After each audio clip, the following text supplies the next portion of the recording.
So you're very welcome back. Another week, another Tuesday evening brings another round of the RTA Motorsport Rave Formula Ford 1600 series broadcast exclusively live with us here on Gantry TV. My name is Kevin Galvin, and as ever, I'm joined by Evan Dalton alongside me, who'll be calling the action this evening at one of my favourite circuits, I think it's fair to say, Oulton Park. This is the full configuration with that nasty little bus stop chicane. Bus stop chicanes are the order of the week as we go into Daytona week as part of iRacing. But all the focus here is on the Junior Formula Series and round three of what is shaping up to be a really, really exciting series, Evan.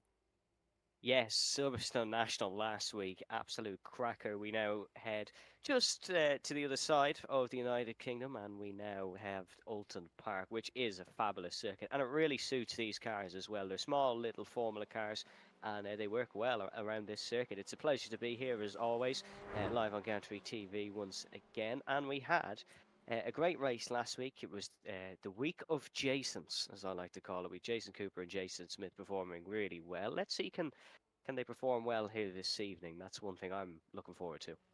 Yeah, big time. As you say, one Jason took 1 week, another Jason took another week. We shall see what will happen this week. But before we go, I just want to give a very quick shout out of an absolute packed grid. But unfortunately, somebody that won't be gridding tonight is a man by the name of Eric Courier. He was racing the last couple of weeks. Eric at the moment is going through stage 4 cancer, and is doing an incredible job of actually participating in the series. For him, he says it's all about the enjoyment of racing. But in his own words, the chemo this week for him is kicking his butt. So look, just before we even get the show on the road, from all of us here at Gantry TV, and I know everybody in the league will share the sentiment that we hope that Eric, look, you're feeling all right as well as one possibly can do, and we hope that you're watching tonight and getting a bit of entertainment, because I can't imagine how difficult going through the process of chemotherapy is. So, look, we're all thinking about you, Eric, and we really hope that tonight brings a little bit of entertainment, Devon, because it seems like from the last few weeks there have been thrills and certainly spills. Yeah, of course, we've a lot of drivers fighting for a lot here this evening, but Eric is a true fighter, and we wish him our very best here, and all the drivers do as well. There'll be a lot keeping Eric in their thoughts as they race this week, but hopefully Eric just has some fabulous racing in his thoughts, because we had a lot of messy moments, a lot of brilliant moments in Silverstone as well. I personally can see that trend very much continuing because as you said, Kevin, there's a little bus stop chicane that can cause a bit of problems. There's another chicane up the hill. There's, of course, a turn 5 hairpin as well. And might see a dive bomb or two into there, or certainly that's what I'm hoping for secretly. Yeah, absolutely. It's a tight track. We're going to run through it in a second. But first, I want to bring you up to date with how things look in the standings. Two leagues across the series, an A and a B, and Ronan Doherty leading the A, 130 points. Had a maximum in the first weekend, winning race two. But other than that, apart from the final race at Silverstone, where he was part of an unfortunate melee incident, it's been very consistent for him. And really, that's kind of the case. Like even look, Jason Smith, he dropped points in race two. I even look at Sean McClellan's, no outstanding results, you would say, from Sean. I mean, look at a good result in race three, but nothing really outstanding in terms of race wins. But just being able to be consistent and stay in and around the top of the pack will get you close. So he's in third with 121 points. Then Peter McCann following him. Again, solid results from Peter McCann. And although we were talking about the dominance of Jason Cooper last week, obviously him missing out the first week means that he finds himself in sixth and only just ahead of Lawrence de Soswell, who's a man who had a crashed out. I mean, I met him in the airport last Friday as he was on his way to, I think it was Maastricht, for the Euro Formula or some expo anyway. I'm sure that somebody more knowledgeable will update me on it. But Lawrence is over there, and he was saying that like crashed out in the first race, but got back into the car, got a solid result in the second race, and that kind of kicked him along, and he ended up finishing in around the top 10 the third race. So it's all about kind of sticking in there, isn't it, Evan, this series? Because there's just been an awful lot of incidents. Yeah, there's an awful lot of incidents, and anything can happen when you have three races across an evening. And it's all about just keeping consistent and, as Lawrence displayed, sort of that never give up attitude, because anything can come from it. You never know what's going to happen in motorsport. That's why we love it. Yeah, one week it could be the most dominant performance of all time. The next week it could be three cars side by side into Cop's corner, and two of them end up going round. So anything can happen. Lawrence doing a great job in the championship as well, and 3 points the gap at the top between Ronan Doherty and Jason Smith. That's really really close considering how much points we have on offer across a race weekend. So yeah, the big results though do have to come eventually in a championship season if you want to win it. So I'll be interested to see can Ronan maybe take a couple of big results here this evening and make that gap even larger. Yeah, not a huge gap at the moment, but I suppose a reasonable gap even down between himself and Sean McClellan. So as you say, Ron hoping to kick on today. Round three of an 8 round series. We started at Brands Hatch just after New Year's Day. Then we went to Silverstone last week. This week we're in Oulton Parks. We've gone from, as you say, south way up north. So Brands Hatch from Kent to Silverstone in Northamptonshire, and now up to Oulton Park in Cheshire. Then we go to Donington Park, then Knockhill, Snetterton, and then two overseas rounds in Ledendon in France and Phillip Island down under. But just to give you an idea of what we're facing today, we are obviously looking into Oulton Park, which has a track with a huge amount of history behind it. Opened up in 1953, and you can see there just how tight it is. Jordan Kelly is our man at the moment who's providing us some in-car footage through practice during the week. Some are doing an enormous amount of practice, some more than others. He's going to guide us through. So now we're going down to Old Hall, which is the first corner. You want to go as far as left as possible. Fast entry and then good trail braking to get it in towards the apex and then out wide. Corner two, this is kind of one of the most famous corners, Cascades, as you go flat out right and then a big left turn. You kind of need to hook the car in there. There's a bit of camber on the inside of that corner there. You need to get it out of that and out onto the apex. Corner three is the island bend. This is also, depending on what you're in, can be flat out. These cars, it most certainly isn't, so it needs a little bit of a lift as you go there. The turning point on the access road to get down towards Shell Oil, and this is an interesting one that has very heavily cambered, so you can take a couple of lines through it. Then now we go into this famous chicane, the Knickerbock corner, and I have a bit more information for you on that corner as we go further on. But now we go down towards the footbridge here and the famous Druids corner. These are all just, I suppose, iconic corners in British racing here as we go through now another chicane, so double chicane here as we go down towards the footbridge and up towards Druids. So depending on what corner your car you're driving, again, this can be flat. Most cars around here won't go flat, to be honest. The British touring cars can't go flat as well. What you do, you need to go slightly reduced to power, keeping it balanced, and then bring in the steering angle slowly. You can see now it's kind of a double right-hander, making sure you kind of clip both those apexes, straightening it out and getting back onto the left-hand side towards the final corners, Lodge and Deerleap. So here we're going through now, Deerleap. Good momentum, carried up the hill and onto the pit straight. And as you go across the line, you've completed one lap of the Oulton Park 4.467 kilometer, 2.775 mile track. So it's a good one. Very, very tight. Will be very, very hard to go 3 and 4 wide. The kind that we saw in Silverstone presents a completely different challenge, of course, because a lot more corners, a lot more narrow, a lot more technical. But then I suppose, each corner is a little bit less important given the context of the fact that there's so many more of them. Yeah, it's a completely different challenge than last week that we saw in Silverstone. We saw small but wide corners. Now we have a lot but tight corners here at Oulton Park, and of course different variations of the circuit. We're on the full one, so the full test is here for these drivers this evening. But qualifying underway, about 10 minutes to go in the session. It is Jordan Kelly who just goes quickest there, the man we're just looking at, Ronan Doherty in second position. Two men to watch here this evening. I think they'd be used to driving at technical circuits like this on the iRacing game in this fabulous car that we have here this evening, of course. The only good thing, I suppose, is these cars do suit this circuit, as does the British touring car, to be fair. That's why they have so many successful races here. But if we were in something a little bit bigger or something quicker, it would be horrible, horrible challenge that I don't even really want to imagine. Yeah, no, you don't want to be carrying something with massive speed. It used to host a Formula F3, sorry, British F3 Championship. That finished in 2012 and now hosting British Touring Cars, the TCR UK Championship, of which Max Hart, another Irishman, the former competitor, the British GT Championship and GBR3, as well as some of this Formula Ford stuff. And as you talk about this car, superb car designed by Ray Racing, who sponsored this series here. Gavin is very much a supporter of RTA. And indeed, Rob himself, over 50 years they've been manufacturing this car since 1971. And like Ray's produced many of Formula 3, we were talking about it earlier, sports cars, Formula Renault, but best known really for being a Formula Ford geniuses through and through. So it's done a complete overhaul, the latest one. And of course, bringing it to iRacing is a great move forward. It's kind of an iconic racing class for Irish drivers, and of course, bringing it predominantly Irish series. It's great to get a little bit of that heritage and to see us on track. And hopefully, at some point, iRacing will get Mondello Park. We'll be able to see these guys racing Formula Ford 1600s around Mondello.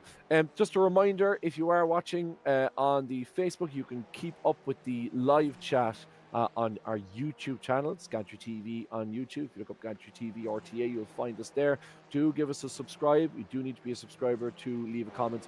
It's completely free and it does help us an awful lot. If you could click a thumbs up on the video as well, that just tells the YouTube world that what we're doing is providing some entertaining content. So would really appreciate that one there. But as you say, a couple of talking points. You mentioned Jordan Kelly there, Evan. Great driver. No, I mean, look, no doubting his heritage, especially in the real world. But too many incidents in this league thus far. Really needs to just get some solid results on the board now. Yeah, he's had a rough start, but eventually the rough start needs to become a lot smoother. And look, he's gone quickest so far here in this session, so it seems like he's got it together a little bit here at Oulton Park, as there is a car off there on your screen. He's been quick, but whether it be consistent, whether it be a bit of luck, or whether it be just getting himself involved in incidents, it's not really been a great start to the season for Jordan. Today, though, is maybe the turning point. If he could get some good results here today, might still be in with a shout for the championship. If today goes wrong, you slowly start to see that championship potential diminishing for Jordan. So big evening for him here this evening. The Donegal is going to be hoping for a solid result. Yeah, big time. Because I mean, look, he is the guy you would expect to be quick. We know Jason Cooper is quick in a lot of things, but Jordan is, of course, the reigning British Formula Ford 1600 champion. So I suppose there's a bit of pressure on him in that way that he kind of carries the can of that, and you would hope that he would be able to keep going. Another man to keep an eye on is one of our overseas contingents. Hans Mullet, you see him there. He's in fifth place at the moment, the triple three car. He has turned a lot of laps this week. I saw him asking about track conditions, taking it very seriously, his hands, in fairness to him, making sure he got as much time on track as possible. We did a maths on it, and we reckon he's done about 500, well, what now is probably over 560 laps as he avoids a car there spinning out next to it. If not more, since the recent practice session. That's over 21 hours this week on the track, and we were crunching the numbers, Evan, earlier, and we reckon might cost you in the region of maybe £18,000 sterling to get that amount of time on Oulton Park to yourself.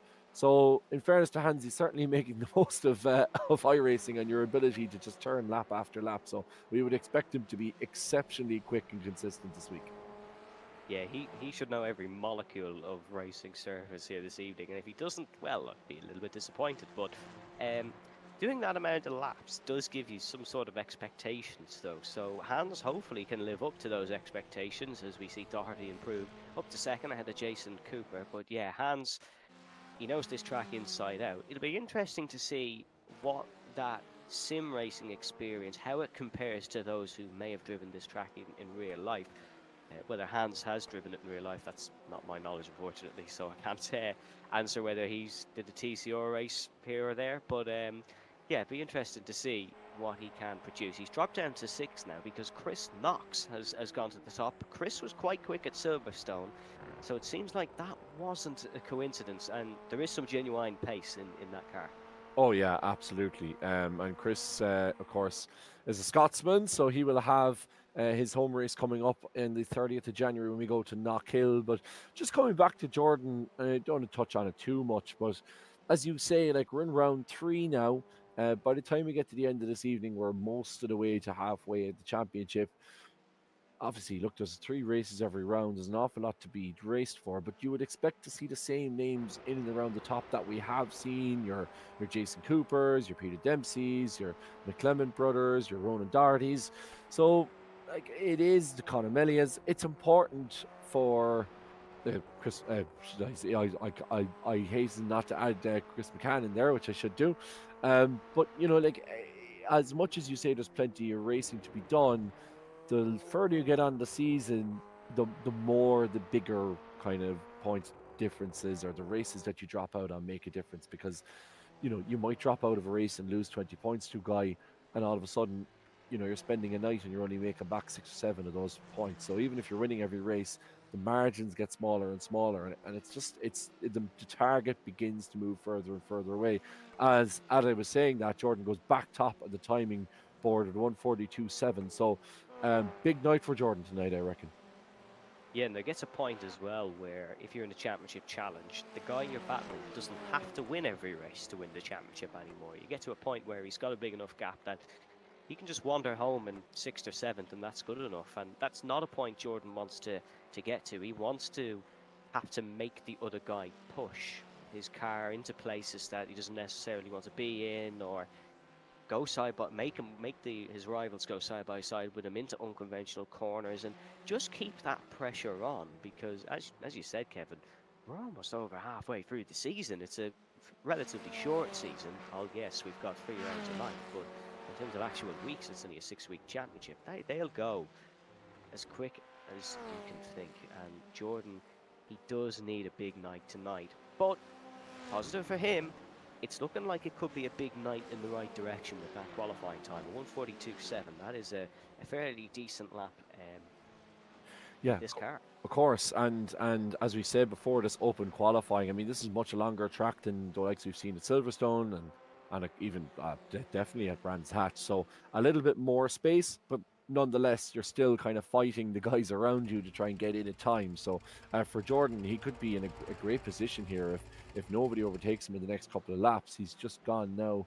With a 1:42.4, and he goes even faster.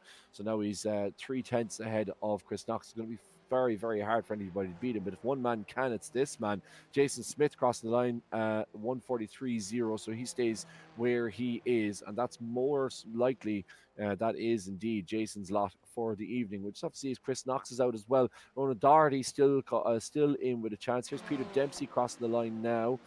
Dempsey goes second with a 1:42.6. We're keeping an eye now on this is Ronan Doherty, I believe. I get confirmation on that.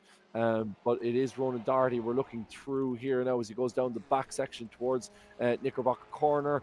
Makes that look how much time, it's how much space he takes off that corner as we see that car stranded again in the kind of Syrian colours. And it is indeed Sonic using his booster speed here. Ronan will be hoping to harvest some of Sonic's legs if he can get through the circuit. The team DDR 29 car is currently in 7th position, and our overlays are just kind of going a little bit haywire on us. So are we finished for qualifying? I'm not really we're not really sure. Oh, not Yeah, a I think chance so for Ronan to get a lap in. My apologies.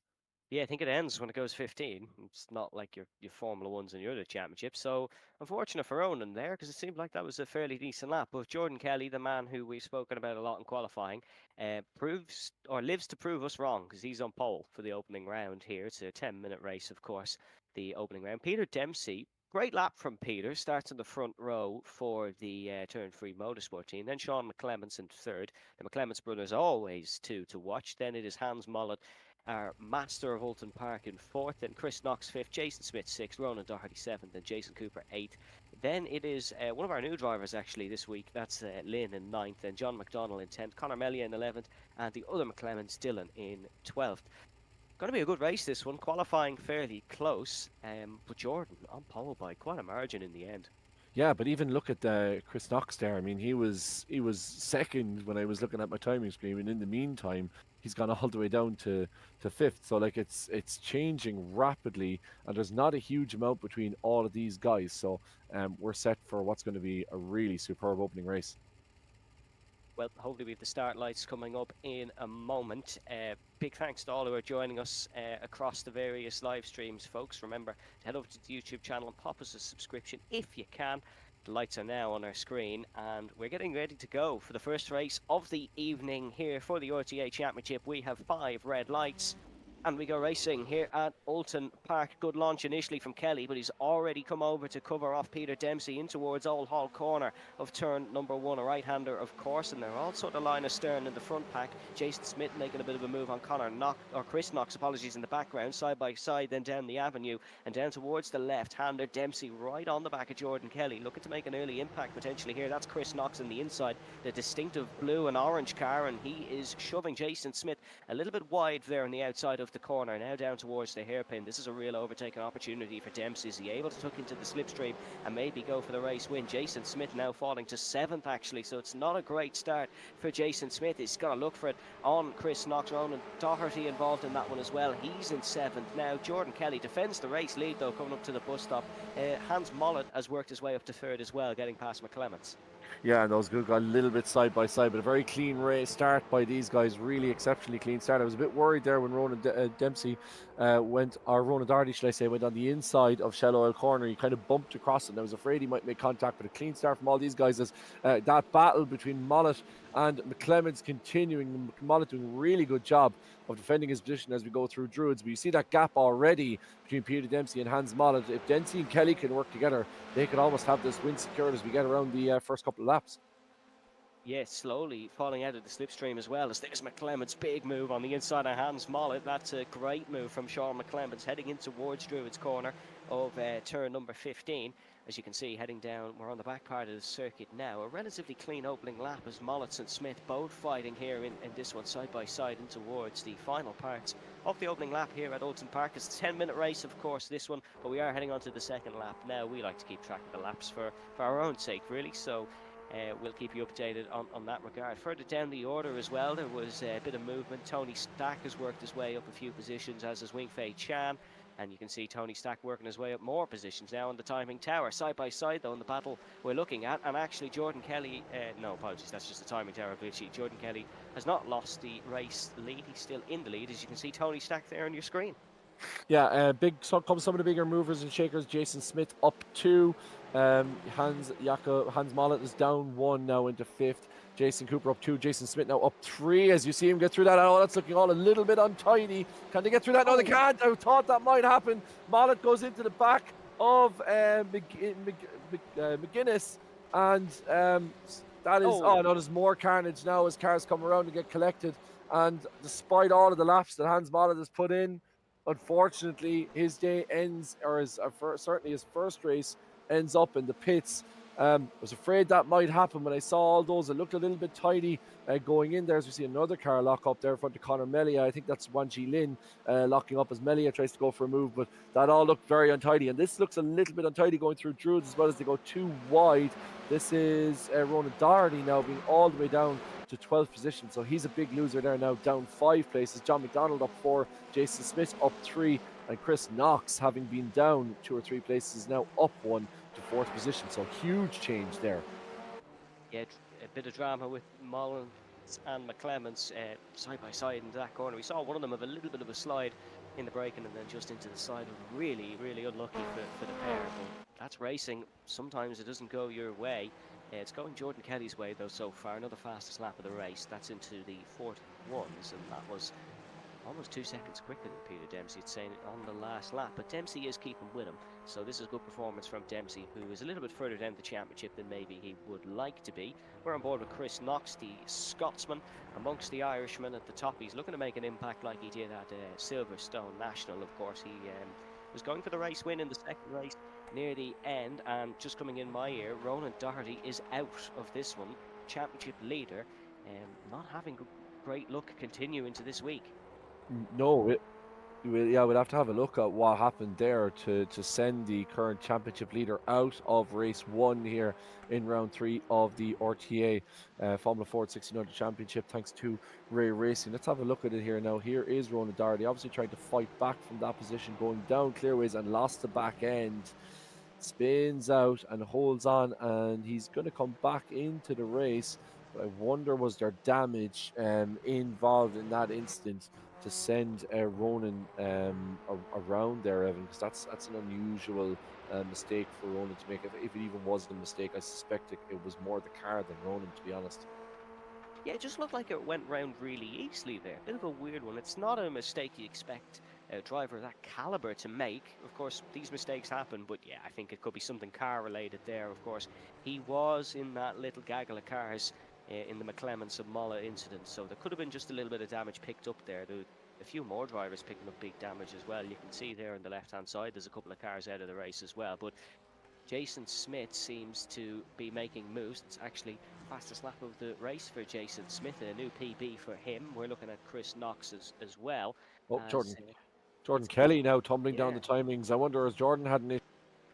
Jordan now down to 15th. He's in the pits. Well, we'll have to see if there was an incident there, whether it could have been just Donegal's internet being sabotaged with what's been a very cold week in Ireland this week. But geez, some big changes, and really through no big on track incidents necessarily, since the main one going into this corner, the Shell Oil corner, but some of the biggest runners in the league now essentially out of race one. it might only be January 16th, but Christmas has come a little bit early for Peter Dempsey. 2.5 second lead with under 4 minutes left on the clock. This is looking like it could be a first race win of the season for the Turn 3 Motorsport man. This is a great drive from Peter. Deserves it after a good qualifying performance. But what we were talking about in qualifying, Jordan Kelly and his bad luck just continues, and this one is certainly undeserved. It's saying there on the timing screen he is in 16th position, so might have got everything sorted out. Michael McGuinness making a move as well in the background. There is Jordan Kelly. Yeah, very Not really sure. unfortunate. Maybe Very a unfortunate. disconnection issue. I just Something like there's that. no other reason I could kind of fathom as to why he would pop out and go back out on track so quickly. So just really unfortunate for Jordan. And we were talking about what a big night for him. He's essentially done everything right, but unfortunately, in the same way that an engine can blow up or a gearbox can fail, technical issues happen in virtual racing as well, and it seems like Jordan is potentially a victim of that. Is that Peter Dempsey as well? No, Peter Dempsey still top. Sorry, that's some of our own timing screens. But the standings now lead Peter Dempsey, Jason Smith, Jason Cooper, Chris Knox, Sean McGoldrick. Sean up 11 places into 5th place. So he's been a massive benefactor. Jason Smith up 4, Jason Cooper up 5. So could be another great night for the Jasons. Yeah, it seems like we're having that re-emergence of the Jason success here in RTA, which is it's great if your name is Jason. It's not so great if you're any of the other drivers here in the field. We're looking at McGoldrick under pressure once again. He was under pressure for a lot of the Silverstone National race. We saw a few cars parked behind him, and it seems like the exact same is happening again. He's got Conor Melia right behind, and Hwanji Lim as well. Tony Stack a little bit further afield. He's 1.5 behind, but oh, look at this. This is a 2x2 in towards the chicane. This doesn't usually end well, and somehow it has. Wingfei Chan keeping it clean in that one as well, but it was the two in front of him actually who are side by side, Brian McCarthy and Peter McCann. They kept it nice and clean through there. Honestly, shocked we haven't lost the car, as that was getting a bit sketchy for a minute. Yeah, a lot of space. And just having a look here at the timings as well. If you're Sean fifth place. So Sean is a 2.6 KI rating driver. Now, that doesn't necessarily always factor into it. It depends on how much you run, but these younger guys tend to run more officials than the older guys do. Sean McGoldrick on 2.6. Then behind him is Conor Melia, who's 3.7. And behind Conor Melia is Juan G. Lin, who's a 6.4K rated driver. So for Sean, he's kind of punching above his weight here at the moment. So let's see if he can get it done in the higher class. This would be a remarkable result for the 34 car if he can get this done. It would be, and Sean, of course, has the experience. He said to us he's been sim racing since 1996 on the IndyCar Racing 2 game, so he's got the experience.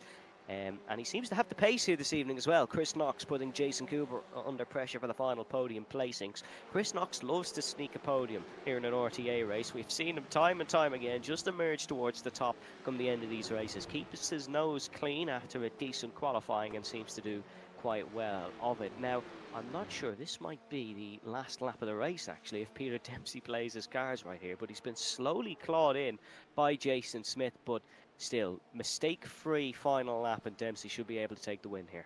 Yeah, Dempsey just getting around Druids Bend, and really now just the one final corner to complete for Peter Dempsey. A superb drive. Obviously got caught up in some shenanigans in Silverstone at the formerly turn 3. I don't know if they're still a thing anymore. I believe that they're not, but still flying the colours nonetheless. The 18 car, an exceptionally talented driver, Peter, a numerous ICE IDMC championship winner, coming around the corner to take the first win of this evening. Yes, here he is across the line. Peter Dempsey is your first winner at Oulton Park. He battled well with Jordan Kelly, and then Jordan's misfortune was Peter's invitation to success. Jason Smith in second, Jason Cooper in third. Chris Knox then comes home fourth, and Sean McGoldrick does take that impressive result in fifth. Something happened a little bit behind there, though, because Tony Stack has come home in sixth. He's worked his way well there for a good result. Then it was Wingfei Chan, Craig Keeble, and it was Finlay Melvin, and Ronan Doherty in 10th position after the incidents. Not half bad recovery drive, that. Yeah, superb recovery drive. I'm just having a look there because it was Conor Melia was in there, and he's now down 10 places. So perhaps there was an issue for Melia in that one. But superb drive from Peter Dempsey. Started in second place, pulled off. Oh, there we go. We just saw him spinning there. And that's really unfortunate for the young man Melia. And Kelly all involved. Jordan Kelly again involved in that. So that's another incident there between those guys. So we'll see the chat on Discord should be spicy enough later on. So yeah, it's a kind of a little bit of a disappointing one as we see Chris Knox preparing for the round down under by driving backwards. But we will give you your provisional classified results from the first heat here at round 3 of the RTA Ray Racing Formula Ford 1600 series. Peter Dempsey taking the win, followed by Jason Smith, Jason Cooper, Chris Knox in 4th position, just missing out on a sneaky podium, followed by Sean McGoldrick with a superb race. Tony Stack in 6th, Wingfei Chan in 7th, Craig Keeble in 8th, Finlay Melvin reaching into the top 9, and Ronan Doherty fighting back for a top 10 position. And Heat 2 is done by the results of Heat 1. So Dempsey starts on pole as we head straight into Heat 2 here at Oulton Park. Dempsey is going to have to be careful here and make sure he gets a good launch, because Jason Smith did have the pace advantage at the end of race number 1, but Dempsey's won a race here, and they say it's sometimes easier to win your second than it is to win your first. Can Peter Dempsey live up to the quote? The lights come on now. We have to run down towards Old Hall Corner once again. It's 3, 4, 5 red lights for the second round of the evening here at Oulton Park, and we go racing. It is a good initial launch there from Jason Smith and from Peter Dempsey, but Dempsey is going to lead in towards the first corner. Got a good enough launch. There's a bit of movement in the background. It looks like Ronan Doherty's looking to make up a few positions early, although he actually seems like he's lost a few positions early to Jordan Kelly. Two fast drivers will be looking to cut through the field here down towards Cascadas in towards the left-hander. We saw Doherty have his incident here, but it's all cleaned through for the first few drivers. McGoldrick is looking to back up the train early on once again here. That's a tactic that is working for him, so he's going to keep playing that game. Then in towards the Shell Oil corner. Is Jason Smith able to look for a move? No, doesn't seem so. So Dempsey's actually got away pretty well here. Good first sector. A bit of movement in the background as well. Finlay Melvin making up a position, as is Gerard Thornton. Yeah, Ben Sims out, unfortunately. He had an issue earlier on in the race. We watched Finlay Melvin now lead. That is John McDonald. Sorry, it's Finlay Melvin behind Ronan Doherty. Doherty and Kelly are the two we're keeping our eye on. Kelly's still down in 14th. He had made 2 positions up. He lost those. Ronan Doherty is down 1 place. Oh, he's actually just restored now his 10th position. You see Ronan now trying to cut through the field here. It's a really difficult track to try and cut through the field. Really very few genuine overtaking spots, certainly on this last sector here, because everything's kind of a one-line corner. So it's all about being as brave as you can and trying to stick it into those sectors. Winfrey Chan now having a great battle here with Craig Keeble. Craig in the 60 car as we head on down towards the final corner here at Oulton Park. That is, of course, Deer Leap, and that banked one on the inside. So some luck if you can get down the inside here. Simon Hutchins is showing he has a few people for company, including Conor Melia, who will be looking to try and get a decent result here as he goes side by side now with Finlay Melvin. And I suspect Finlay may give the position up to Conor Melia. Conor is a little bit quicker than Finlay. I think he's going to do that. Yes, he is indeed, as we see more movement now as Jason Smith goes to the top, overtaking Peter Dempsey. We didn't see it live, but you can see it here now.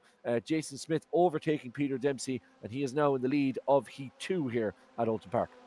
Yeah, Smith defending really aggressively but fair, mind you, in towards the Shell Oil corner, as it looks like Dempsey prefers leading than sitting behind here. He doesn't want to be swallowed up by Jason Cooper. Chris Knox behind, wants to keep a high position here, and you can see there is 2, 3, 4, 5 cars so close in proximity here in the second lap, entering in towards Britain's corner and down towards the hilltop to the second of the two very difficult chicanes, mind you. You can see different variations of it when you do the Foster circuit and other different circuits in the island circuit.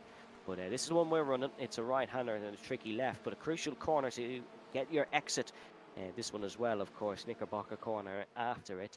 This is the run here that Peter Dempsey is going to try get. We're looking on board with Jason Cooper here, looking at Peter Dempsey. Cooper is looking to keep with his namesake, Jason Smith, and get past Peter Dempsey, but no can do for now. He'll maybe have another go in towards the final couple of corners, but it seems like the big overtaking opportunities there in the first sector. Is Cooper going to go for the outside here? We'll have to wait and see. He's going to be last of the late breakers. No, a rational choice, sits behind for now.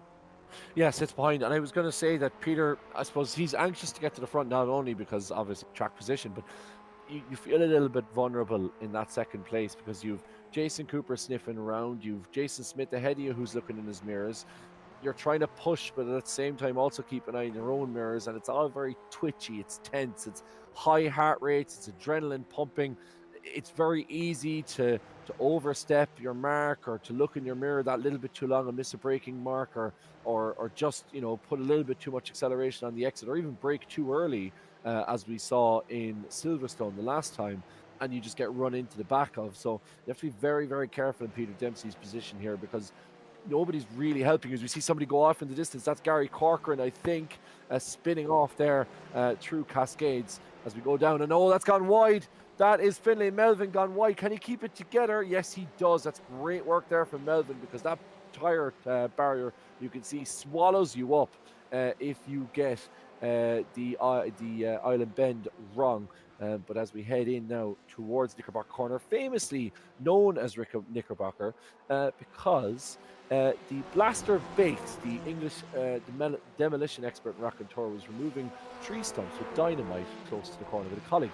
And after the first detonation, a courting couple, this is a very RTA story, I feel. This is the kind of thing that you would hear on the RTA Discord. As you see Ronan Doherty now up to 8th position, going for a move on Wingfei Chan. It looks like he's going to get it done as well on the Chinese man. That's great work by Doherty, up into 7th position, and has Tony Stack firmly in his sights. But getting back to this RTA-esque story, a courting couple were seen to run off at speed from a nearby bush or bank. So in the middle of the act, the dynamite goes off, they run off, the lads go to look at what happened, and they find some ladies' underwear. So that's why the corner was called Knickerbocker Corner. So there you go now. A little bit of don't ask me what they did with it afterwards. I don't want to know, but that's what they found, and that's why the corner is called what it is. So RTA, you can enjoy that one because I know the lads will. I know there'll be a few candidates for that certainly. As we see somebody else go off the backwards, is that Melvin again? No, it's Hans Mollet. No, it's Hans Mollet. I was trying to see who it is tumbling down the timing sheet. Sorry, Evan. Just try to keep an eye on it. Is who went off there? I think it is Finlay Melvin. I think it's Finlay Melvin. I think I was right the first time. Yeah, Finley doing really well to make a great save. It is Finley Melvin. Let's have a look here and see. Oh, no, maybe not. Um, oh, yes, it is. Here we go. Here's Finley Melvin. Up the inside. Oh, that's a bit of a weird one. Conor Melian, looks like Conor's kind of zip-zapped out a little bit. That actually avoided Conor getting more contact. It looked like Finlay went a little bit too early into the corner, caught the inside wheels, got spat out across the circuit, and Conor, very luckily for him, kind of almost disconnected through the flying Finlay Melvin. So lucky for him.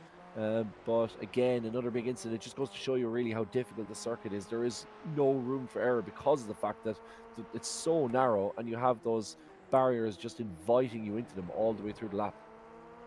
Probably the first time someone's actually happy with disconnecting or netcode on iRacing. That's going to be Conor Melia. I still can't get over that Knickerbocker story. That's incredible. And that is, you get a bit of everything here on Gantry TV. But we're looking at the battle for the race lead, and you can see that is Jason Cooper capitalising on maybe a poor exit from Peter Dempsey. Has he got the job done? He has. Conor Knox is on the outside. Oh no, Dempsey. Lots of the late breakers. That's a great bit of defensive driving and defensive awareness from Peter Dempsey. He's now got an almighty train behind him, and he's letting Jason Smith run away a little bit up the front. Seems like a bit of lap traffic in front of these as well. That's not something you really want to be dealing with at Oulton Park. Silverstone, it was okay because we got plenty of wide corners and wide straights, and I believe there was a bit of new regulation brought in as well by the stewarding team in terms of lap traffic, so the drivers will have to be aware of that one. But yeah, Peter Dempsey, I'm surprised, but potentially pleasantly, that he's kept that position because this battle rages on.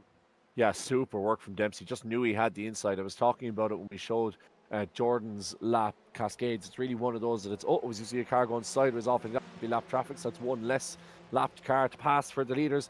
But Peter knew he had the inside of that corner. He knew he could use that camber, and he could just be a little bit later on the braking, knowing that the bank was going to kind of slow him down and bring him around naturally. So great track knowledge there by Peter Dempsey. Super driving from him as this battle continues. And another lovely battle here as we see Jordan Kelly now, who was struggling earlier on. He's now up 7 places, started in 14th. He's making his way back after a really disappointing, seemed like a disconnect in race one. I'm sure we'll find out more about that between this race and the next. But Jordan up 7 places, Ronan up 4 places. They occupy 6th and 7th position now, and still plenty of time left in this race. We're just over the halfway mark here, so plenty of time to make up that gap to Sean McGoldrick, albeit a 4-second gap. I suspect they could be putting Sean under a little bit of pressure, and we could see these guys at the back of the train come the end of this race. Yeah, Sean under big pressure here. He's got 2 Irish Formula V rookie champions right behind him. That's not the easiest thing to defend from. I certainly couldn't do it, but that's why I'm here chatting into a microphone, and he's out in 5th position. Sean seems to like that 5th position, is something I've noticed. Was 5th in the earlier race, was 5th, I believe, in a couple of races in Silverstone. So he seems to be maybe put a kettle, a bit of a toaster in, make it feel like home in that 5th position. But he is in the Jordan car, which, dare I say, nicest livery on the grid. I think Tony Stack could be in a Jordan livery for this evening as well. So fair play to the lads on that one. Yep, there he is. Behind the scenes team, or Ronan Ederman behind the scenes, I should say, showing the 2 nicest liveries on the grid. No bias from me whatsoever. Yeah, no. Just going to put it out there that it's absolutely the favourite. And ergo, that means they're your favourite drivers. So you cannot be, you're totally biased now in the commentary team. So I'll just leave the Discord chat like after that. If you do want to get in touch with us, or you do want to grill myself or Evan, or indeed have any questions, queries, comments, do remember, subscribe to us on YouTube. Get in the live chat, keeping an eye on it here. We'd love to hear from you. 28 people watching at the moment. We'd love to hear from some of you guys as to what your thoughts are on the race thus far, and potentially an early candidate for driver of the day. Jason Smith still leading from Peter Dempsey, who's just set a fastest lap. Dempsey 42.6. The gap is down to 3/10, and you can see this train. It's a little bit like as if it was an accordion, a little bit elongated than what it was before, but still extremely close. Really, really close here between everybody as Jordan and Ronan start to cut that gap down again to Sean McGoldrick. Yeah, there's a bit of pressure when you're driving in a train like that, because one error, you could be potentially taking out 4 cars, and I don't think Rob Parks and the steward and team would be too fond of you for doing that. But all these guys doing a fabulous job to keep in such close proximity around what is a difficult circuit. It's certainly one of the more difficult ones that we might go to this season, maybe more difficult at Brands Hatch than Silverstone, although when we get to your Phillip Islands and your Knock Hills, they're quite difficult as well. But we're looking at Colin Carrigan here in the battle for 14. He's right behind Craig Keeble and Dylan McClements. That is an interesting fight, this one. They're just as close as the top.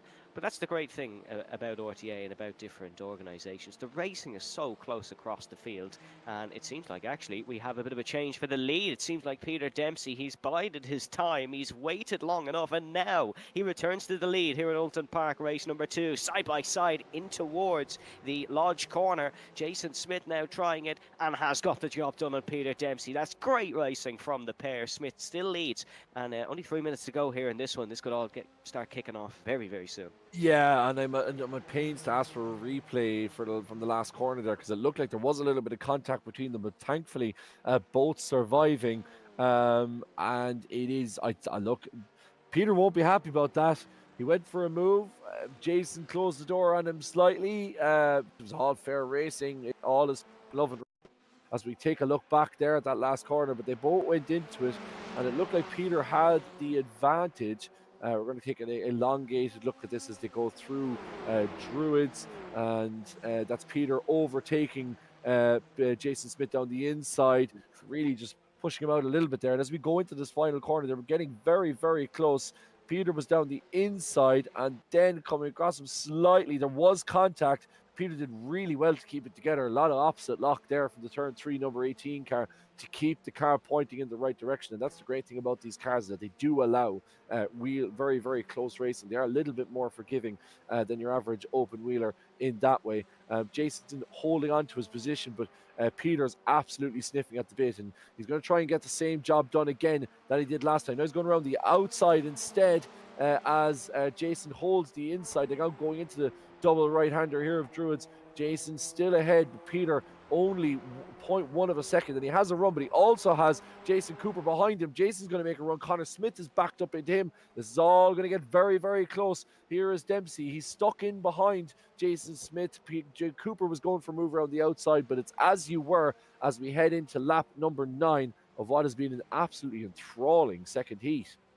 Yeah, it's a great one, and here we go in towards turn number 1. Dempsey has the lead over Jason Cooper, as there is Chris Knox. Sorry, you've just had something in my ear, but I've completely misheard. Yeah, Jason Smith seems to be gone into the pit. I'm not sure. It's white flag, but Jason Smith seems to have gone into the pits. I thought I saw a car disappearing into the pits there, so that now leads the door open for Peter Dempsey. I wonder, was there an incident count there? I wonder, did Jason Smith get a drive-through? And with that contact with Peter Dempsey, forced him to take that drive-through. But that means that now the door is open for Jason Cooper to have a go off Peter Dempsey. And Dempsey himself has had a few incidents, so he might be looking very closely. But obviously off-tracks happening as well here, particularly on the exit of turn 1 and the exit of Cascades. Very easy to get an off-track there as we head into the last sector here of what has been a superb race too. But Jason Smith, unfortunately for him, he's out. But now Cooper trying to move down the outside, Evan.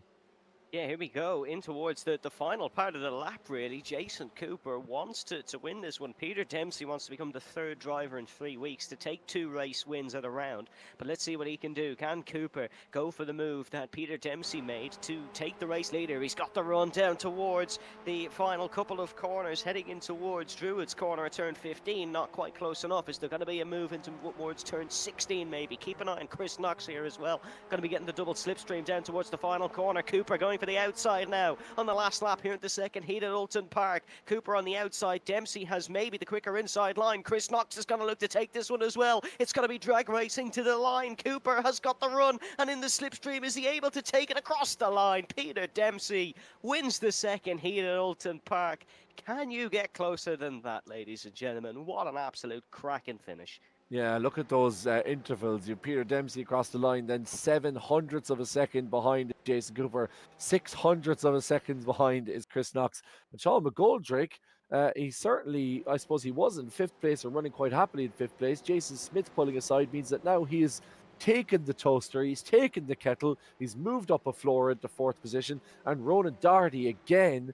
Last time he finished just inside the top 10. This time he's finished inside the top 5. Jordan Kelly in sixth place. That is a reasonably good night race for Jordan Ronan. And Wan Ji Lin, he is up 22 positions, as was Dylan McClements, who finished in 12th position. So some huge movers there. Lawrence de Saz was up 11th to 24th. Hans Mollat is up 13th to 25th. Peter McCann is also up 13 to 20th. So a lot of big movers. Jordan up 8th to 6th position. Great race for him.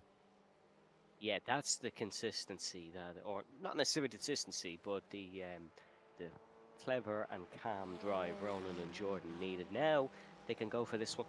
Race 3, they can go hell for leather and take it, of course. Race 3 is 20 minutes. It will be a reverse top 8 from from the second race, sorry, the one we just had. So your pole sitter will be Wingfei Chan, I believe. So Yeah. it'll be Chan and Stack on the front row. That's an interesting front row. I That's like going to that be one. great. We'll have a chat as well while we're looking at the race results with our last race winner, Peter Dempsey, and of course winner of race number 1 as well. Hopefully Peter can join us into the commentary booth. Peter, thank you so much for joining us, Peter Dempsey. Can I say turn 3? Are we still representing Oh turn yeah, 3? absolutely, yeah. Still on the scene, still kicking it at the top. Peter, Trying anyway.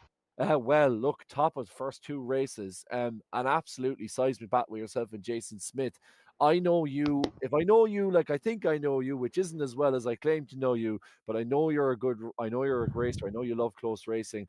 Were you a little bit disappointed to see Jason Smith pull off at the end there because you guys were having a titanic battle? Yeah, I mean, I think both of us were maxed on X's there. I finished on 14 the last 2 laps.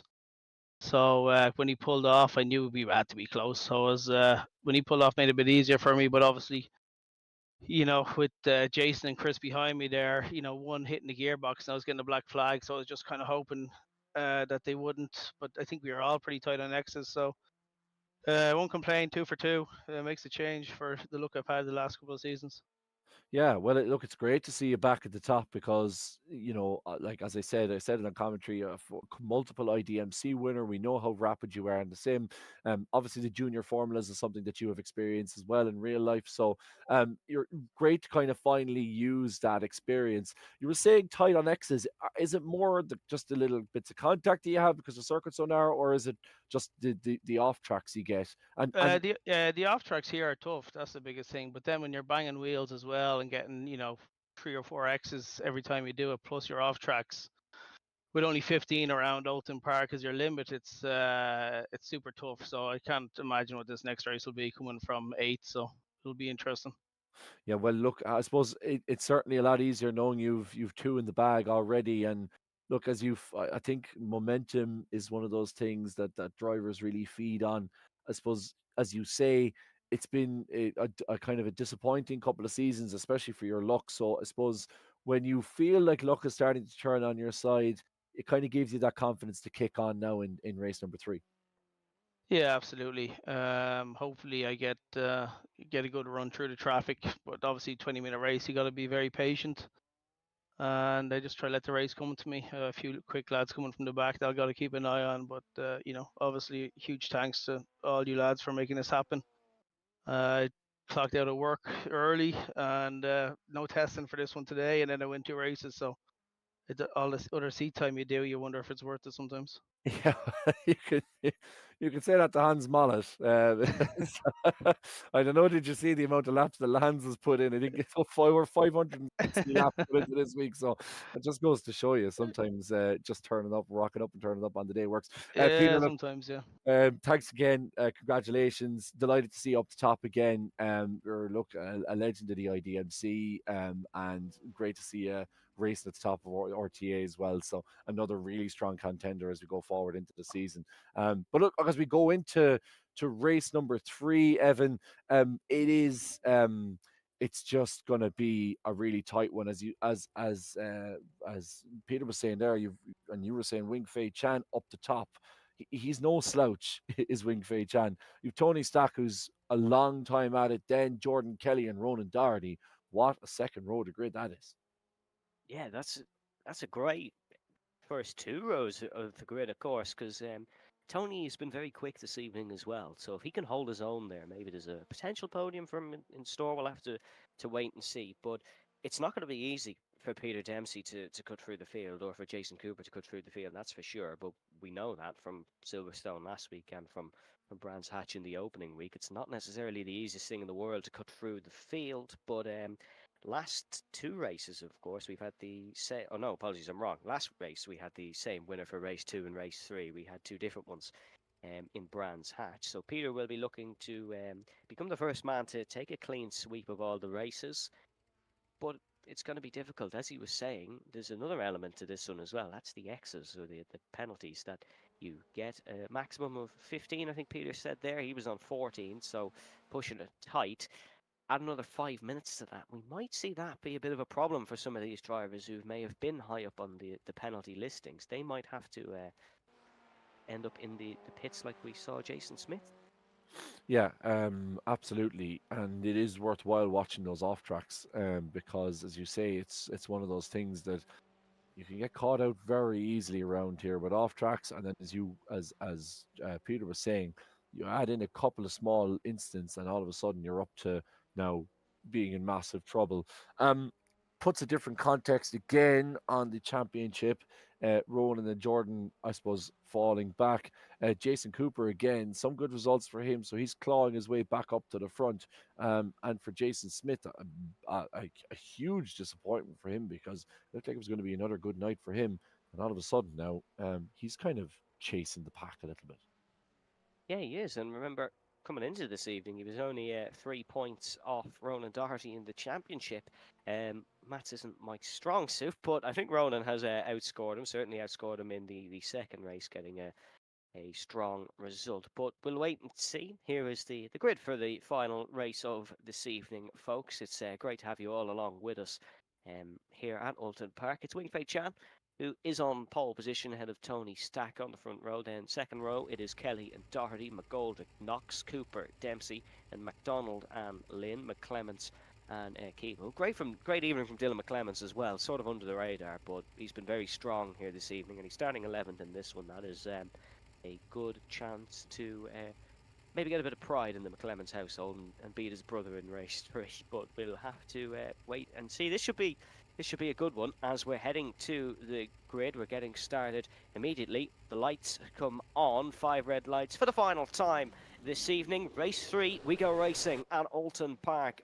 We've seen the pole sitter get a good start. We see Wing Fei Chan continue that trend, but Tony Stack already losing a position. Jordan Kelly gets the job done. Ronan Doherty trying it around the outside, using all of the red and white curbing on the exit of Old Hall Corner to take that position. So very unfortunate for Tony. He's already down to 4th here at the early stages. Chris Knox looking to make that 5th.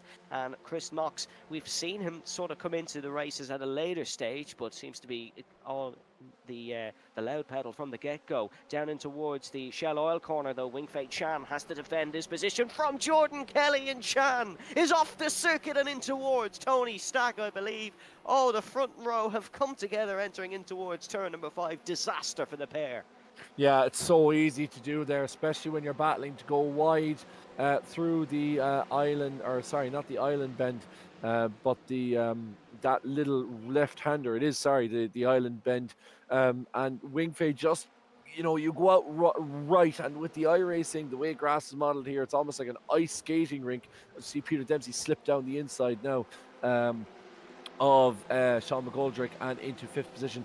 But you just go wide there, and then you're fighting the car to try and get back on track, because if you don't try and straighten up, you're going into the tyre barrier. If you straighten up, you go across the back, you're going up and over the top of the island bend and being vaulted in. So your best chance of trying to get back onto the track. Obviously, an unsafe rejoin, which the stewards will not be happy about at all. Rob Parks and his team at RTA, and ultimately that means that Tony Stack, unfortunately, is just the victim here. He just runs into an out of control Wing Fei Chan. No obvious, like cynicism in it. It's just one of those instances where you're damned if you do and you're damned if you don't if you're Fei Chan in that situation, because it doesn't matter what you do, you're going to either take yourself out or take out somebody else's race. So the best thing you could try and do is get it back on track and hope and pray that you don't hit somebody. As Jordan Kelly goes top of the timing board, and as we see now after that instant, the second row of the grid have become the top two in the race. Jordan Kelly with the fastest last lap, and leading Ronan Doherty. So those guys back up the pack where we expected them to be. Yeah, it's the RTA V Season 1 and 3 champ and the Formula RTA Season 1 winner, Jordan Kelly and Ronan Doherty, who are up at the top. Chris Knox in third as well. Don't count Chris out here either. The Scotsman is very quick. We've seen that across the course of the evening. He's very consistent as well. Peter Dempsey in fifth. He's managed to keep it clean, avoided the Chan and Stack incident.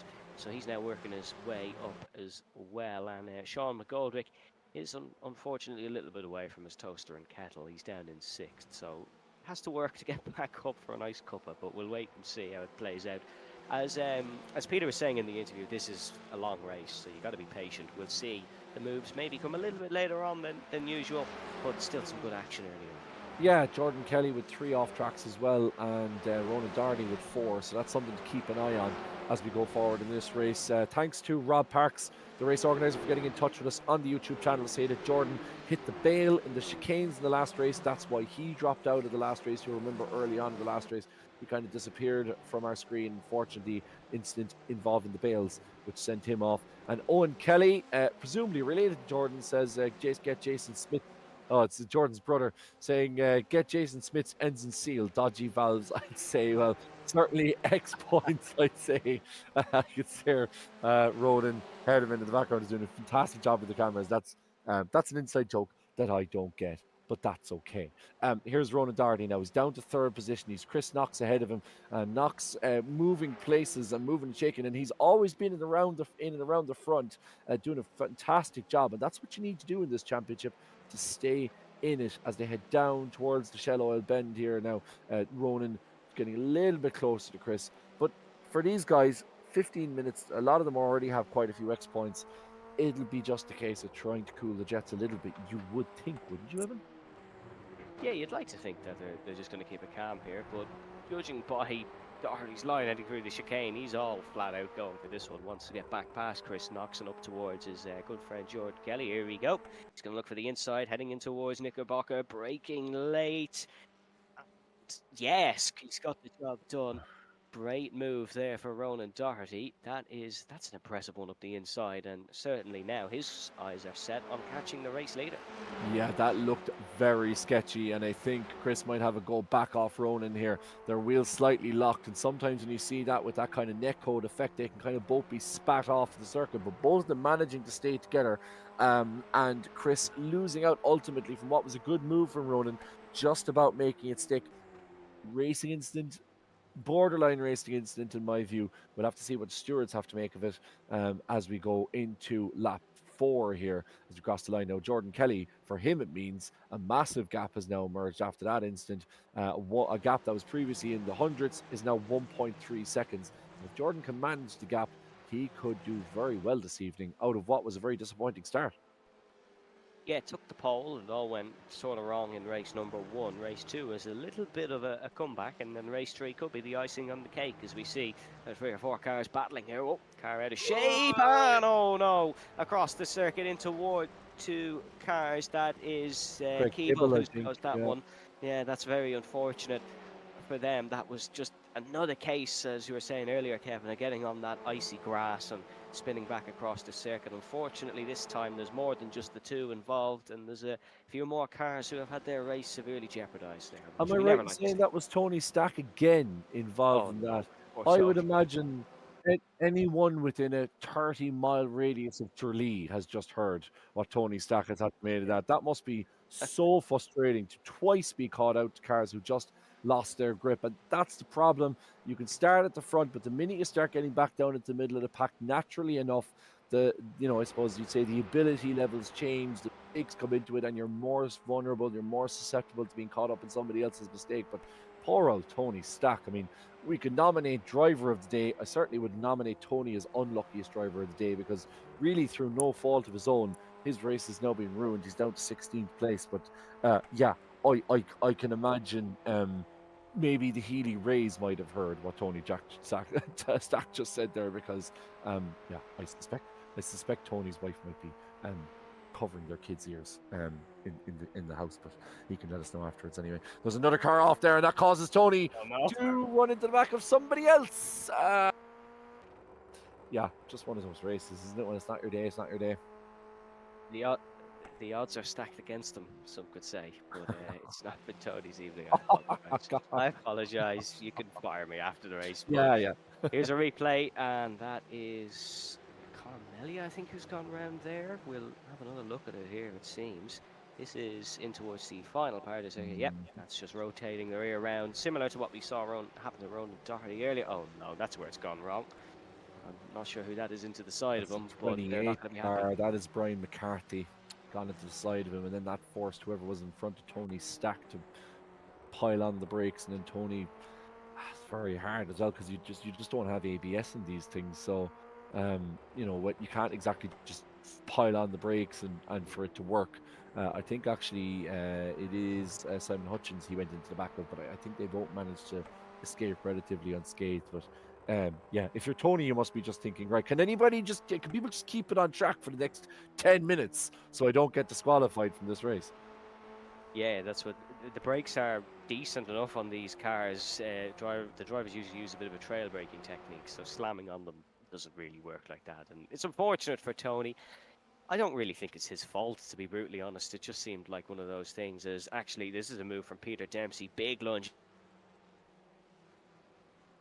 up the inside of Chris Knox. Knox is going to try switch back here. Apologies, my screen froze for a moment, but all still stays the same. Peter Dempsey ahead of Chris Knox, and Peter, he's in with a shout here maybe for getting a first or second, but it seems like Jordan Kelly's untouchable for the time being. However, we thought that in race one, and then it all went very wrong for him. So we're going to have to wait and see to the end. I don't want to jinx anyone, so I'm not going to say any more. Yeah, well, you were building the suspense there well, in fairness to you, Evan, when you had those little technical issues. What you missed was Peter Dempsey just going down the inside of Chris Knox through the last corner, but that battle continuing now as Peter tries to stay down the outside. And if he can get another top 5 finish here, this would be a great evening for Peter Dempsey, our winner of Heat 1 and Heat 2 tonight in round 3 of the RTA Motorsport Ray Racing Formula Ford 1600 series. And thanks again to the Ray family who've given great support to this series with their superb cars, and also just for building them, because if they didn't build them, we wouldn't have them. If we didn't have them, we wouldn't be on iRacing. If they weren't on iRacing, we wouldn't be watching what we're watching now, which is Ronan Doherty being overtaken by Peter Dempsey into third place through Knickerbocker. And I think he's pulled his pants down a little bit there. Wouldn't be the first one to have done it in that spot, but anyway, we'll move on. Oh no! We're losing the plot here slowly. That happened last week as well, so it'll be grand as we see Sean McClemens get the job done on Hanji Lane. That's a good move from McClemens. It's a good race, or good race evening, I should say, for both the McClemens brothers actually. Dylan in 7th, Sean in 9th, and it's a good job from them, I have to say. Yeah, absolutely. Great move from them. And Dylan getting the bragging rights as it stands ahead of his bigger brother, who's having to fend off Wan Chi Lin here. Wan Chi, earlier on, he was supposed to be up the top of the standings, but unfortunately that didn't quite work out after that incident through the island bend. We're watching now Simon Hutchins and Tony Stack. This battle has been going on for a while. Tony touched Simon a little bit a couple of laps ago on the final corner, but they're keeping it nice and clean here. And I imagine Tony, after all of his incidents, he is trying to keep himself as safe as possible with still 9 minutes to go in this one. But as you look in your timing table, look at the top, 3.2 seconds now between Jordan Kelly and Jason Cooper. Jordan has really, after a great result in race 2, take the bull by the horns, and he's not letting go. 3.4 seconds now, the gap. As yeah, it looks like it is Jordan's to lose here with such a big gap at the front. Yeah, he's driving a great race. This has been the Jordan Kelly that we may not have seen the last few weeks, but certainly that we're used to. And what we are used to, once again, is a scrap involving Jason Cooper. Here's a bit of a battle in the background. This is Peter McCann, I think. No, sorry, that's McClements and Lynn. That is McClements, who is above Lynn. There's Peter McCann, 1.2 seconds behind. What I love about this series is Tony Stack has been spun into twice, has hit the back of a car, and he's still battling for the fringe of the top 10. Yeah, Tony's a superb driver, very underrated actually, and somebody that we see racing an awful lot of time in RTA. He mightn't be necessarily as quick as the Jordan Kellys and the Peter Dempseys and the guys who get all that attention, but Tony is an absolutely superb racer himself. As we talk about those guys, here is Peter Dempsey now, third position, trying to put a little bit of pressure, just hovering around the mirrors of Jason Cooper, just letting him know that he's there, but also he has Ronan Doherty for company, and Doherty started ahead of Jordan Kelly, of course, in the grid, but finds himself down in fourth place. So not a terrible result for Ronan Doherty as it stands, but a great result as it would be for Jordan Kelly. So Jordan's up 2 places into first, Jason's up 5, as is Peter Dempsey up 5. Ronan is where he started in fourth position. Then we have Chris Cox up 1 to 5th, down 1 is Sean McGoldrick to 6th.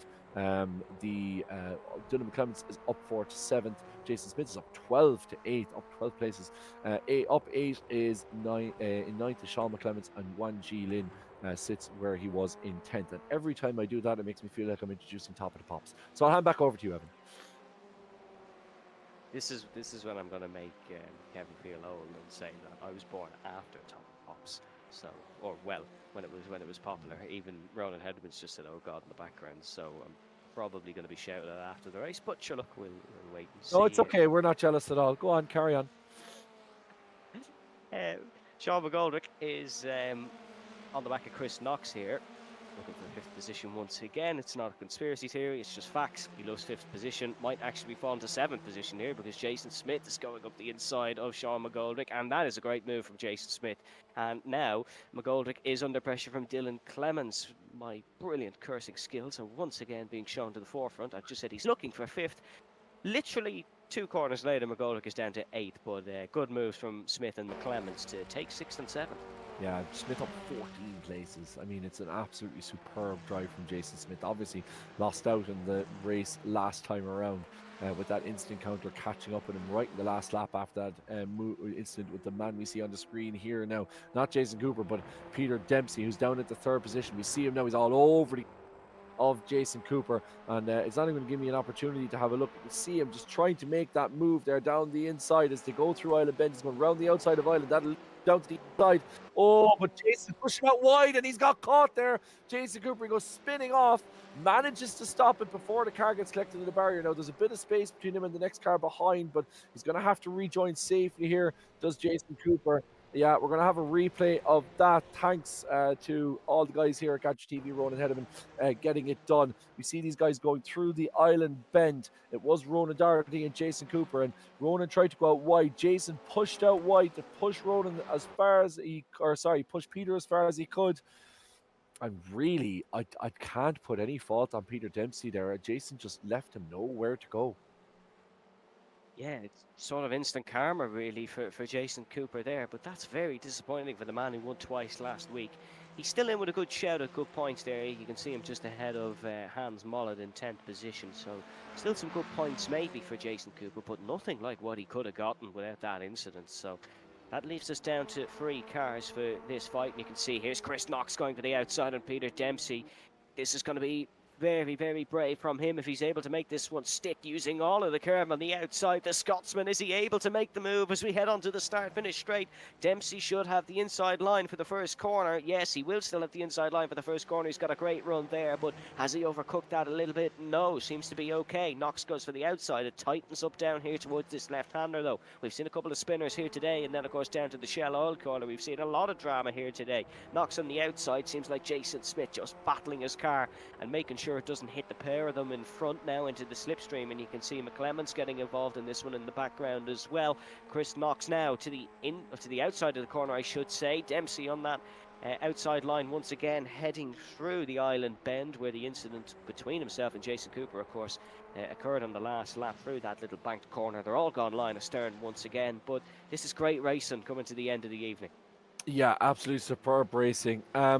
And let me just run you through. I'm going to give a reminder once I get a call in my ear, because I know Ronan will tell me straight away how many X points you have before you need to go into the pits. I believe it's 18. Am I right in saying that? I need to have a quick look at that. 15 for a drive-through penalty. Now, the off tracks on our timing screen might be slightly off. What I have at the moment is that Jordan Kelly has 16 off tracks. Then you have Chris Knox with 14. Then you have Peter Dempsey with 11. And then Jason Smith with 14, followed by Dylan McClements with 17 instant points. So we'll see how that all plays out. How many of these guys will have to pull into the pits? That could be our timing tower being slightly sensitive. They can be sometimes with the off tracks. But as you see on the screen there, the X points, Jordan Kelly with 16, Chris with 14, Peter with 12, and Jason with 15. So I presume it's only a matter of time before some of these guys are going to have to pit if that number is correct. Of course, especially in the off tracks, it can be a little bit sensitive, the timing tower. So just something to keep an eye on. A lot of these guys are approaching very close to the instant limit. So it's not just a case of trying to stick your car in there and get a move done. You have to be very, very careful about how you do it. Here we're riding on board with Jason Smith, and there is a little bit of a touch there with Peter Dempsey. Dempsey manages to keep it in it, though, in fairness, and gets the inside for the island bend. Jason's runs a little bit wide, which allows Peter to have a little bit of a run as they go down into the Knickerbocker chicane. But this is very, very, very close, both in terms of racing, but also, Evan, in terms of those instant points. Yeah, if you're Jordan Kelly, your goal now should be just to keep it on the black stuff. Don't pick up any more of those penalties and potentially lose what is a very comfortable race win. We're looking at him now. As you can see, he's just passing a bit of lap traffic. Peter Dempsey, very brave around the outside through Island Bend, though, and if it's paying off, because he's still on the podium, he's on course for his best week yet. Well, it is his best week so far, but even more so. And you can see Smith, oh, look at that inside line, a bit twitchy under the braking. Almost looked like he was going to go into the back of Peter Dempsey, and that's the last thing we want for either of these pair. Now, as I believe we're going to be coming on to the final lap of the race. Chris Knox second, Peter Dempsey third, then Jason Smith, Dylan McClements, Ronan Doherty 7/10 behind, just outside camera shot, and Sean McGoldrick as well. So this is going to be another cracking final lap here on RTA at Oulton Park. No questions about that one. Yeah, it will be the last lap, and it will be a fight really for second place. You can see that interval between Jordan Kelly and Chris Knox absolutely enormous now, 7 seconds. Peter, I think, is a very, very strong candidate for driver of the day. Peter Dempsey, he's in third place now, 1 race, 1 and 2, and in third place at the moment. So a great drive from the Turn 3 Motorsport man, who, despite the rumours, Turn 3 is still very much alive and kicking. So great to see them still running, those guys. Niall Murray involved in that as well, and some really, really fast racers in that team. So great to see them still going. Peter now all over the back of Chris Knox, and I suppose really it's a case now of these guys have a much better idea than we even have of their instant points. So as that's Peter clipping the barrier there and going across track. Oh, that's a nasty one between himself and Jason Smith. Now we'll have a look at that in a second as we just see the leader across after we see the leader across the line, because I don't want to miss Jordan Kelly coming across the line here. But as we see Jordan now coming down to take the final corner, but that looked like Peter Dempsey clipping the tyres and then kind of being spat out across the circuit into Jason Smith. So we'll see what the stewards have to say about that. But again, the commentators kiss of death as we see Jordan Kelly cross the line here, Evan, to take win number 3. Yeah, really unfortunate for Peter. He's got sustained damage and has to limp home to the end. But through Lodge Corner into towards Deerleaf, Jordan Kelly is back to his best here at Oulton Park. It's going to be a race-free win, first win of this season. Jordan Kelly weaves across the line in celebration and takes it. The podium places have changed a little bit. It was Peter Dempsey. It's now Dylan McClements who comes home in third, behind Chris Knox in second. Great race for McClements. Gained a lot of positions in that one. And then it is Ronan Doherty in fourth, Sean McGoldrick in fifth. Jason Smith comes home in sixth after that incident. Then it is Sean McClements, Jason Cooper, Hans Mollett finally reaps the rewards of many a practice lap. Peter Dempsey in 10th, and his fellow Peter behind him, Peter McCann, just crossing the line. Tony Stack, fair play, Tony, fought back to 12th. Here's your replay of that incident. Yeah, here is as Peter goes down towards the chicane, and we're just slightly blocked there.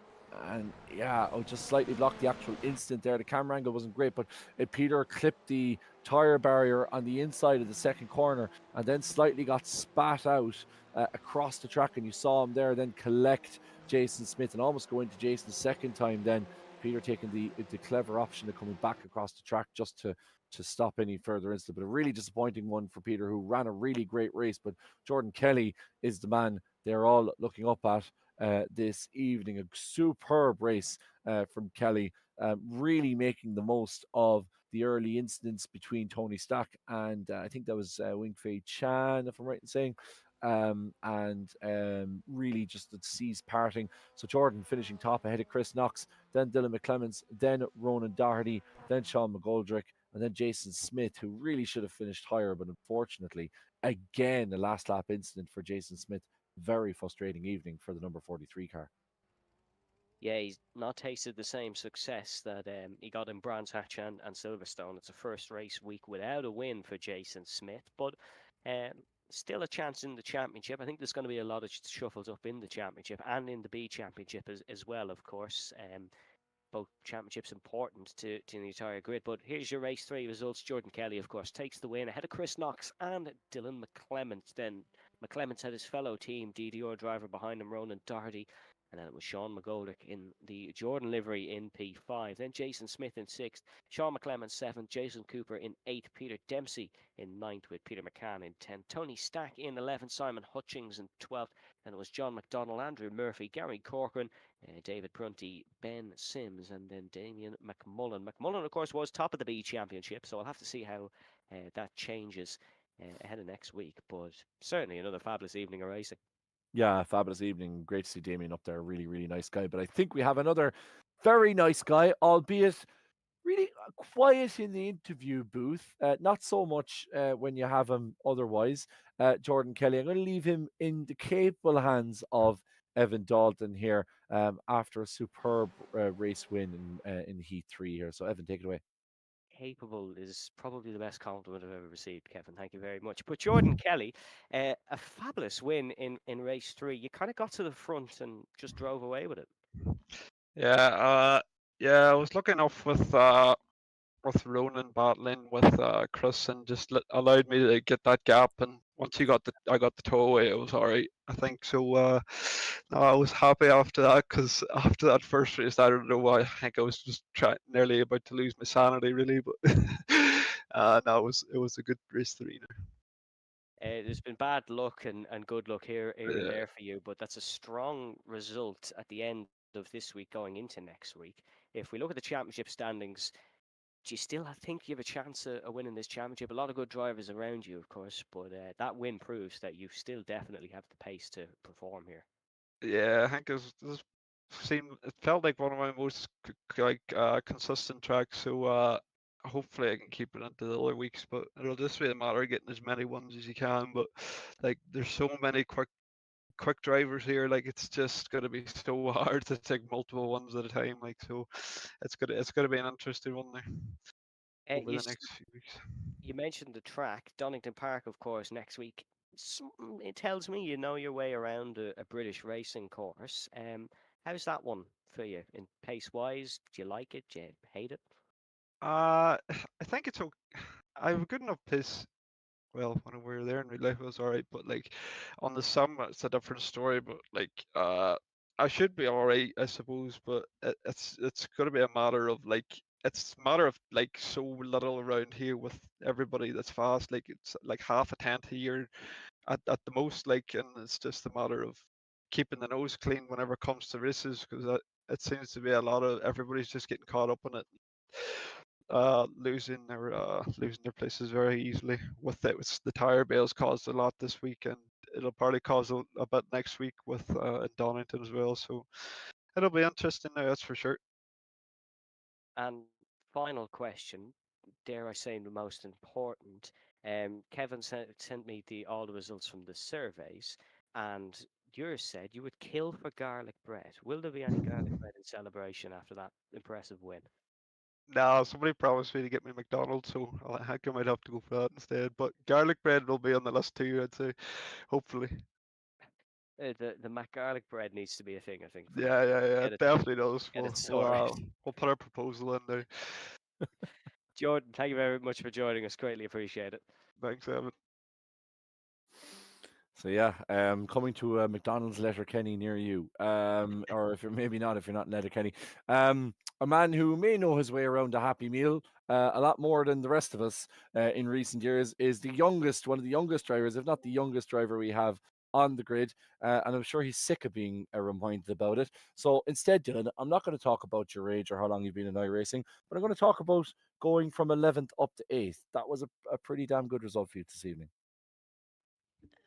Yeah, I mean, I could keep on getting unlucky the first couple of races, but you just have to work your way through and try stay cleaner and not get too gritty throughout the races. But it was great playing back, and I hope I have to not playing back again and just stay up near the front. It's one of those tracks really that it's very narrow and it's tight and off tracks are easy to come by.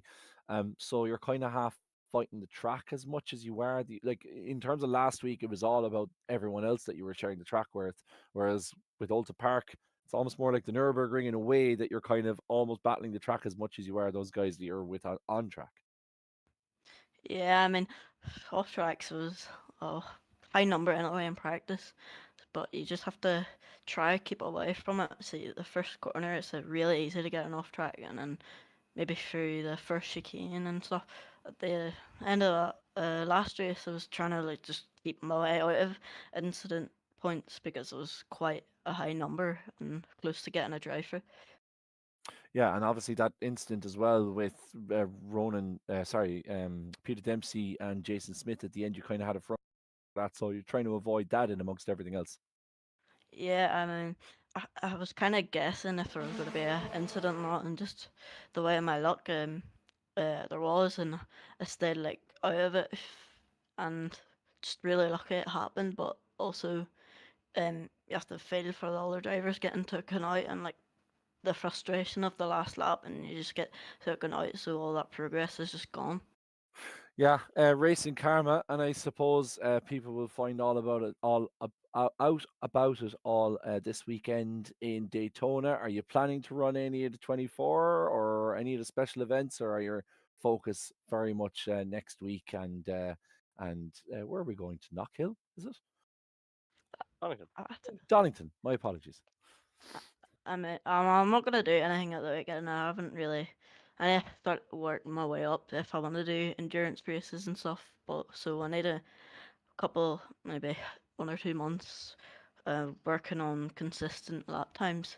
But no, I'm not doing anything, and my main focus is just about next week at Donington because it's a track I have to learn.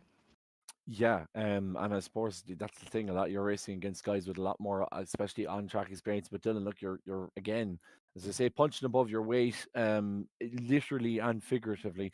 So congratulations again on another third place. And I said the last time, it won't be long before we're speaking to you. I'm sure it won't be long before we're speaking to you again, and you're on the podium once more. All right, thank you. So that was Dylan McClements, Team DDR number 16, flying the flag once again for DDR. Not as good an evening for a fellow DDR team member, Ronan Doherty, but a really superb, hectic evening as we suspected at Oulton Park. I'm going to wrap this one up fairly shortly. Best of luck to all of those who are taking part in the Daytona 24 this weekend.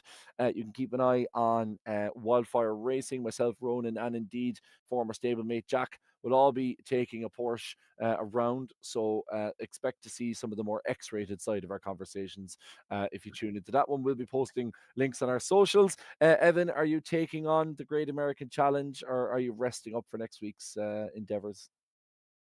Resting up for next week, but that may also be due to the fact I don't actually have iRacing. But don't tell anyone I said that. But Wildfire Racing, big fan over here. Go support the lads. No, but seriously, Daytona this weekend, and then completely different challenge next weekend where we go to Donington GP. It should be a fabulous one nonetheless. And yeah, big thanks to all of you for watching at home. It's been an absolute pleasure to be here once again. Yeah, superb. And thanks again to Ray Racing for flying the car in real world and on track and for giving us a great insight into it. And thanks, of course, to Ronan Doherty. Sorry, Ronan Doherty. Where am I? What am I talking about? Ronan Hederman. I know, yeah. Sorry, apologies, Ronan. Ronan's giving me abuse in the background.